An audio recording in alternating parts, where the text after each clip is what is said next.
আলাইকুম। আমি professor doctor Sheikh Mohammad Hasan Mamun. আমি চট্টগ্রাম এভারকেয়ার হসপিটালে কার্ডিওলজি বিভাগের সিনিয়র কনসালটেন্ট এবং কোঅর্ডিনেটর হিসেবে কাজ করছি। আমি একটু আমার নিজেকে একটু পরিচয় করে দিতে চাই। আমি ঢাকা মেডিকেল কলেজ হসপিটাল থেকে 1995 সালে এমবিবিএস পাশ করি এবং এরপরে পোস্ট গ্রাজুয়েশন মেডিসিন এমসিপিএস করি 2003 সালে। 2004 সালের মধ্যে আমি আমার এমডি কার্ডিওলজি ডিগ্রি অর্জন করি। এরপরে আমি কার্ডিওলজিতে কিছু অভিজ্ঞতা অর্জন করার জন্য দেশের বাইরে যাই এবং সেখান থেকে প্রায় 4 থেকে 5 বছর কাজ করি এবং এমআরসিপি ডিগ্রিটাও অর্জন করে ফেলি 2010 সালে। এরপর আমি দেশে ফিরে এসে ইন্টারভেনশন কার্ডিওলজিতে কাজ করা শুরু করি। তার আগে থেকে কাজ করতাম, বাইরেও কাজ করেছি।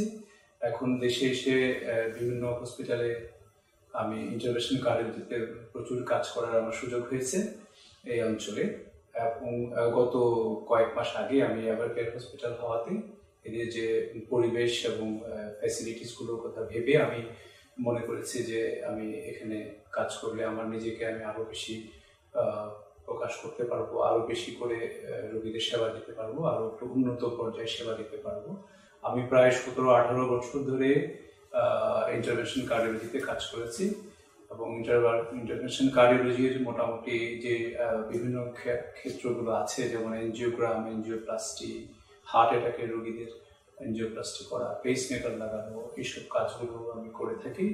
এবং চট্টগ্রাম এভারকেয়ার হসপিটালে এইসব ফ্যাসিলিটিসগুলো থাকাতে এবং পরিবেশ এবং পুরো টিমটা নিয়ে আমি যথেষ্ট সন্তুষ্ট কাজ করে যাচ্ছি। এবং এর মধ্যে আমরা এখানে বেশ কিছু ক্রিটিক্যাল রোগী, হার্ট অ্যাটাকের রোগীদের এবং ক্রিটিক্যাল ব্লক সহকারে আমরা এনজিওপ্লাস্টি করেছি বেশ কিছু সংখ্যক এবং আমাদের সফলতা শতভাগ।